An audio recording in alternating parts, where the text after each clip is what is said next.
ہر دھرم کے گرو نے جو بھی بات کہی ہے وہ یہ کہی ہے کہ پریم اور محبت کے ساتھ میں زندگی گزاری جائے اور انسانیت کا خاص طور سے خیال رکھا جائے۔ یہاں کر ہم ڈاکٹر نکھت لاری صاحبہ سے درخواست کریں گے کہ آپ جانتی ہیں کہ ہمارا ملک ہندوستان ہے اور یہ ایک بہترین ملک ہے اور ہمیں ہندوستانی ہونے پر فخر ہے۔ یہاں سبھی ذاتی کے لوگ رہتے ہیں، ہندو، مسلم، سکھ، عیسائی، لہذا اپنے اپنے دھرموں پر رہتے ہوئے آپسی اتحاد کس طرح قائم کیا جا سکتا ہے، اس پر وضاحت کیجیے۔ جی ضرور، میں پہلے تو یہ واضح کرنا چاہوں گی کہ ہندوستان کی اگر تاریخ اٹھا کے دیکھی جائے تو ہمیشہ ہر طرف سے لوگ یہاں آتے رہے ہیں، سفر کیا ہے، یہاں آ کے بستے رہے اور یہاں کے لوگوں نے ان کو ویلکم بھی کیا ہے، بہت اچھی طریقے سے ان کو خوش آمدید کہا ہے اور گھل مل کے رہے ہیں ہمیشہ۔ جو باہر سے آنے والے تھے انہوں نے یہاں کے لوگوں کے تہذیب و تمدن کو، کلچر کو اپنایا، اور جو یہاں کے خود باشندے تھے ہندوستان کے، انہوں نے ان لوگوں کی زبان کو سیکھا جو باہر سے آنے والے تھے اور ان کی اچھی چیزوں کو اپنایا، اور یہاں تک کہ شادیاں بھی آپس میں ہوئیں، گھر بسائے گئے، ٹریڈ ہوا۔ جہاں تک اسلام کی بات ہے، حضور اکرم صلی اللہ علیہ وسلم کے آنے سے، بعثت سے، پیدائش سے بھی بہت پہلے ہندوستان میں عرب ممالک سے ٹریڈ کے لیے، ویاپار کے لیے ویسٹرن کوسٹ پہ جو مغربی کنارہ ہے، کارومنڈل کوسٹ وغیرہ کہلاتا ہے، وہاں پہ جہازراں آتے تھے اور ہندوستان کے مسالے باہر لے جاتے تھے اور باہر کی چیزیں عرب کی یہاں پہ لاتے تھے۔ ان کی نسلیں ابھی تک بسی ہوئی ہیں یہاں پہ، خاص طور سے دکشن بھارت میں، اور ابھی بھی جو یہاں کے لوگ تھے اور جو وہاں سے آئے تھے ان کے رسومات میں بہت سی چیزیں یکسانیت نظر آتی ہے۔ تو جو مذہب کی جہاں تک بات ہے، اگر ہم کسی کے مذہبی کتاب کو اٹھا کے دیکھیں تو جو ٹیچنگز ہیں وہ سب کی یکساں ملیں گی ہم کو، یعنی سچ بولو، انصاف کرو، چوری بے ایمانی نہ کرو، اور غریبوں کی مدد کرو، اور گرے ہوئوں کو اوپر اٹھاؤ، اور انسانیت کا درس ہر ایک میں دیا گیا ہے۔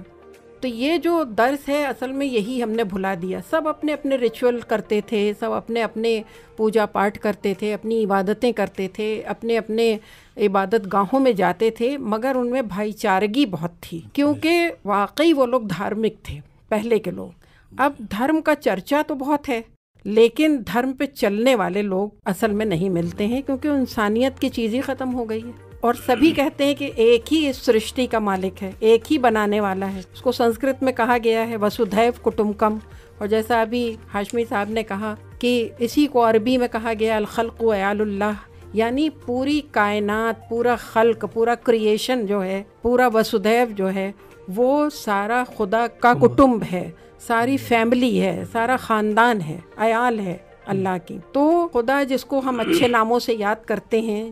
جن جن زبانوں میں یاد کرتے ہیں، خدا کہتا ہے تو مجھے جس زبان میں یاد کرو میں تمہاری سنوں گا۔ تو ہم نے، یہ انسانوں نے اپنے کچھ خاص مقاصد کو لینے کے لیے، یا غریبوں کے اوپر یا کمزور طبقے کے اوپر حاکم بننے کے لیے بہت سی چیزیں ایسی اپنا لی ہیں کہ انہوں نے اس کو غلط مطلب جذباتیت کی طرف موڑ دیا ہے مذہب کو، اور ایسی ایسی نقطے اس میں سے نکالے ہیں کہ لوگ جو ہیں وہ بھڑک جاتے ہیں اور اس کو سمجھ نہیں پاتے ہیں،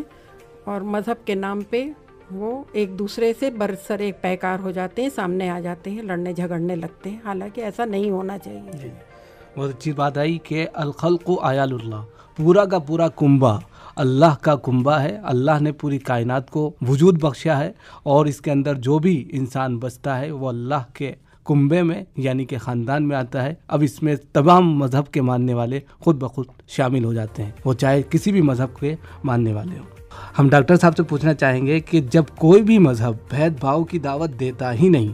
پھر ایسے میں اگر ایک مذہب یا ایک مذہب کے ماننے والوں کو بغیر کسی تحقیق کے برا بھلا ٹھہرایا جائے، کہا جائے، تو کہاں تک درست ہے؟ اس پر روشنی ڈالیں۔ اس میں صاحب مجھے یہ سمجھ میں آتا ہے کہ جو مذہب کا جو استعمال ہو رہا ہے یہ وہ لوگ کرتے ہیں جو یا تو سرمایہ دار ہوتے ہیں یا جن کو حکومت سازی کرنی ہوتی ہے، تو یہ لوگ جو ہیں اپنے فائدے کے لیے مذہب کا استعمال کرتے ہیں۔ جیسے آپ پوری دنیا میں دیکھ لیجئے کہ آج مذہب کے نام پر خانہ جنگی ہو رہی ہے، اور اس میں جو ہے اگر دیکھا جائے تو لوگوں کے اپنے اپنے مفادات ہیں، ان مفادات کے پیچھے, جب تک ہم اس کے پیچھے نہیں جائیں گے, اس پردے کے پیچھے کہ یہ کہاں سے کارروائیاں ہو رہی ہیں, اس وقت تک کہ ہم مذہب کے جو یہ ہمارے خاص کر نوجوانوں کو جس طرح سے متاثر کیا جا رہا ہے, نوجوانوں کو جس طرح مذہب کے نام پر ورغلایا جا رہا ہے, ہم سبھی کو اس میں شامل کرتے ہیں, کوئی بھی مذہب ہو, وہ چاہے ہندو مذہب کے ماننے والوں ہوں, اسلام مذہب کے ماننے والوں ہوں, چاہے وہ عیسائی مذہب کے ماننے والے ہوں, سب کو ایک مذہب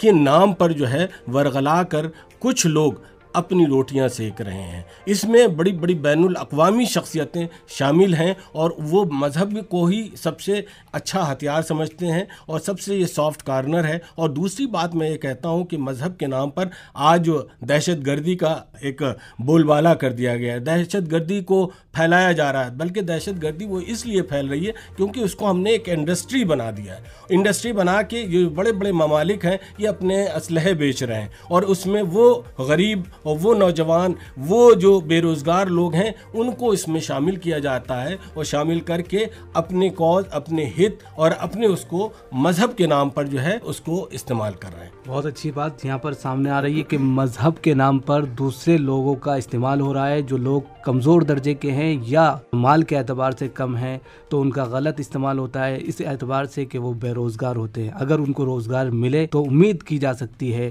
کہ پھر سے ہندوستان گنگا جمنی تہذیب بن سکتا ہے. یہاں پر ہم ڈاکٹر صاحبہ سے درخواست کریں گے کہ ماضی میں ہمارے ملک ہندوستان پر کئی دہشت گردانہ واقعات پیش آئے ہیں. ان واقعات کی ہم سب سے پہلے مذمت کرتے ہیں کہ ایسا نہیں ہونا چاہیے تھا, لیکن جب وہ واقعات ہوئے اس واقعے کو فوراً کسی خاص طبقے سے جوڑ دیا گیا, جبکہ اس بات کو ہر کوئی تسلیم کرتا ہے کہ دہشت گرد کا کوئی بھی مذہب نہیں ہوتا. اس پر آپ کیا کہتے ہیں؟ جی ہاں بالکل, دہشت گرد تو کسی بھی یا خراب ذہنیت والے لوگ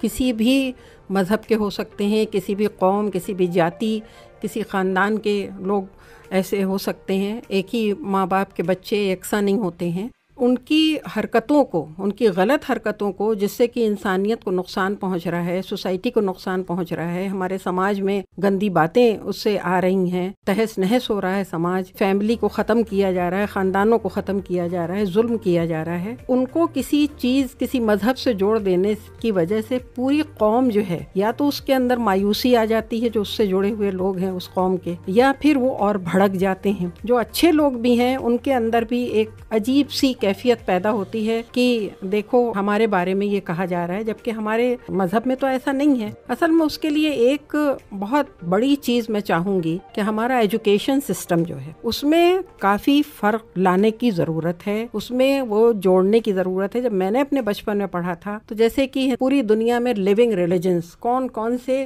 زندہ مذاہب ہیں, ان کے بارے میں اور ان کی اچھی باتوں کو سامنے لانے کی کوشش کرنی چاہیے. اسی طریقے سے ایجوکیشن میں ہر شعبہ, تاریخ ہے, تاریخ بہت خراب قسم کے بادشاہوں سے بھی بھری پڑی ہے جنہوں نے ظلم کیا ہے, چاہے وہ کسی بھی مذہب کے ماننے والے ہوں. اپنے ہی مذہب کے ماننے والوں پہ بھی ظلم کیا ہے لوگوں نے اور مار کاٹ کی ہے. تو اس کو زیادہ ابھارنے سے بہتر ہے اس کا ذکر ضرور ہو, کیونکہ تاریخ میں سچائی کی بھی ضرورت ہے, لیکن ایسی شخصیتوں کے بارے میں, ایسے راجاؤں کے بارے میں, راجا ہیں یا ریفارمرز ہیں, اصلاح کرنے والے لوگ ہیں بڑے بڑے, تو ان کی باتوں کو ہمارے کورس میں آنا چاہیے کسی بھی شعبے میں, چاہے وہ سماجیات ہو, سوشالوجی ہو, یا ہماری تاریخ ہو, اتہاس ہو, یا ہماری لینگویج اور لٹریچر ہو. ہر ایک میں اچھی چیزوں اور اچھی شخصیتوں کو ہر مذہب کے لوگوں کو سامنے لانا چاہیے تاکہ بچہ یہ سمجھے کہ اس مذہب میں بھی اچھے لوگ ہیں, اس میں بھی ہیں, اس میں بھی ہیں, اور ہر مذہب کے بارے میں اچھی چیزیں جو ان کی خاص طور سے جو ٹیچنگز ہیں وہ ہمیں سامنے لانی ہوں گی. ہم بہت سی چیزیں لوگوں کے بارے میں جانتے بھی نہیں ہیں, مذاہب کے بارے میں, اور ہم الٹی سیدھی باتیں جو پھیلا دی جاتی ہیں وہی سمجھتے ہیں کہ شاید یہ مذہب ہے. یہ کیسے ہو سکتا ہے؟ جو خدا سب کا بنانے والا ہے وہ کیسے غلط باتیں اپنی کتاب میں یا لوگوں کو کیسے بھیجے گا جو غلط راستے پہ چلیں یا دوسروں کا خون بہائیں؟ یہ تو قرآن پاک میں لکھا ہے کہ اگر ناحق کسی کا, ایک انسان کا بھی خون بہایا گیا, جیسا کہ آدم علیہ السلام کے زمانے میں ہو چکا تھا جو پہلے انسان تھے, تو سب کا خون اس کے اوپر آئے گا. تو خون بہانا ناحق, یہ تو بالکل ہی غلط ہے. لیکن اگر کوئی غلط کام کر رہا ہے تو انصاف کا تقاضا ہے کہ اس کو سزا دی جائے, تاکہ آئندہ سوسائٹی میں جو سماج میں اور لوگ ہیں غلط کام کرنے والے وہ سمجھیں کہ ہاں سزا ملتی ہے اس کام کے کرنے پہ. اور جو لوگ اچھائی کو پھیلا رہے ہیں ان کی پذیرائی ہونی چاہیے، ان کو انعامات دیے جانے چاہیے، جھوٹے انعامات نہیں، سچائی پہ انعامات، جو بالکل گراس روٹ لیول پہ کام کرتے ہیں لیکن ان کی کوئی پوچھ بھی نہیں ہوتی ہے، اور آگے آگے جو لوگ رہتے ہیں ان کو تو انعامات دیے جائیں تاکہ سماج میں یہ بات پھیلے کہ اچھائی کرنے سے اس کی پذیرائی ہوتی ہے، وہ اور زیادہ دوسروں کو بھی انیشیٹو ملے، دوسروں کو بھی حوصلہ ملے، ہمت ہو، اور خود اس انسان کے اور آگے بڑھنے کی اس کے اندر بھی خواہش ہو۔ بات بالکل واضح ہو گئی کہ سب سے اہم چیز جو ہے وہ یہ ہے کہ تعلیمی سسٹم میں تھوڑی سی تبدیلی کی جائے نصاب میں، اور اس کے اندر ہسٹری یعنی کہ تاریخ جو اتہاس ہے اس کے اندر تمام مذاہب کے اتہاس کے اچھے شخصیات جو ہوتی ہیں، جو اچھے کہہ لیجیے افراد ہیں، ان کا تذکرہ ہو، اور جب ان کا تذکرہ ہوگا تو ان کے پڑھنے والے ضرور اپنا آئیڈیل ان کو مانیں گے اور اس کے اعتبار سے وہ اچھا بننے کی کوشش کریں گے۔ یہاں پر ایک سوال ڈاکٹر صاحب سے کروں گا کہ کسی بھی مذہب کے ماننے والے، خواہ وہ ہندو ہوں، مسلم ہوں، سکھ ہوں، عیسائی ہوں، ظاہر سی باتیں ان میں کچھ اچھے لوگ بھی ہوتے ہیں اور کچھ برے بھی ہوتے ہیں۔ جب یہی برے لوگ فساد، دنگے، تعصب پھیلانے کی وجہ بنتے ہیں تو ایسے میں اچھے لوگوں کی کیا ذمہ داری اور فریضہ ہوتا ہے، اس کی وضاحت کیجیے۔ اچھے لوگوں کی جو ذمہ داری دیکھیے بنتی ہے کہ وہ اٹھ کر نکل کر آئیں، کیونکہ جب تک کہ اچھے لوگ نکل کر نہیں آئیں گے اور ہم جو ہیں آگے نہیں بڑھ سکتے، کیونکہ ہمیشہ پوری تاریخ گواہ ہے کہ ہمیشہ اچھے لوگوں نے، چاہے وہ بھلی فرد واحد ہو، ہمارے سامنے نبی کریم صلی اللہ علیہ وسلم کی مثال موجود ہے کہ اکیلے واحد تھے اور وہ نکل کر آئے، فاران کی چوٹی پر انہوں نے آواز دی، اور اس میں ان لوگوں کی پوری بھاگیداری ہے، ورنہ وہ سب جو ہیں جواب دہ ہوں گے اللہ کیا بھی اور اس سماج کے لیے بھی۔ اور ان کے لیے میں سمجھتا ہوں کہ جو علامہ اقبال نے نیا شوالا میں ایک گیت لکھا تھا کہ ہر صبح اٹھ کے گائیں منتر وہ میٹھے میٹھے،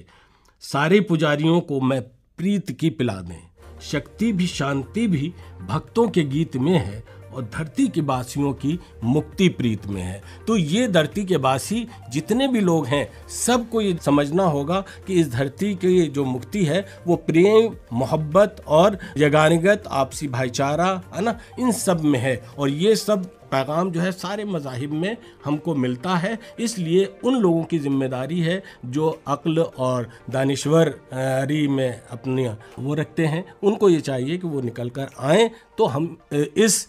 پیغام کو جو سارے جہاں سے اچھا ہندوستان ہمارا میں مذہب نہیں سکھاتا آپس میں بیر رکھنے کے لیے، جو علامہ اقبال نے تعریف کی ہے، اس تعریف کی ہم جو ہے صحیح طور پر جو ہے اس کو عمل درآمد کر سکتے ہیں۔ ڈاکٹر عبدالقدوس صاحب نے جو ابھی کہا کہ جو اچھے لوگ ہیں، دھرم کے اچھے ماننے والے لوگ ہیں، ان کو چاہیے کہ وہ نکل کر سامنے آئیں اور جو اس طرح کی کہہ لیجیے تعصب پنا کی یا فساد کی باتیں کرتے ہیں ان کو سمجھائیں، اور اگر اس طرح ہوا تو امید ہے کہ ایک اچھی بات اور ایک اچھا مذہب پھر سے ہندوستان میں رونما ہوگا۔ اس بات کا لب لباب یہ نکلتا ہے کہ ہر مذہب جو ہے اتحاد و اتفاق کی تعلیم دیتا ہے، آپسی میل جول، پیار، محبت اور پریم کی دعوت دیتا ہے، نیز ایک دوسرے کے ساتھ ہمدردی کرنے پر زور دیتا ہے۔ یہاں اگر ہم جناب ڈاکٹر عبدالقدوس ہاشمی صاحب کا اور ڈاکٹر نکھت لاری صاحبہ کا شکریہ ادا کرتے ہیں کہ آپ حضرات نے یہاں آ کر بہت اچھی معلومات فراہم کی اور ہمارے سامعین کے لیے جو ہے ایک اچھا مواد پیش کیا۔ ابھی آپ سماعت فرما رہے تھے بات چیت، مذہب نہیں سکھاتا آپس میں بیر رکھنا۔ شرکا تھے ڈاکٹر عبدالقدوس ہاشمی، محترمہ رخسانہ نکھت لاری اور محمد عمیر۔ آپ کو ہمارا آج کا یہ پروگرام کیسا لگا، اس بابت آپ ہمیں خط لکھ کر بھی اطلاع کر سکتے ہیں۔ ہمارا پتہ ہے اردو پروگرام، واسطے اسٹیشن ڈائریکٹر، آل انڈیا ریڈیو 18 ودھان سبھا مارگ، لکھنؤ۔ اب آج کا اردو پروگرام یہیں ختم کرنے کی سنا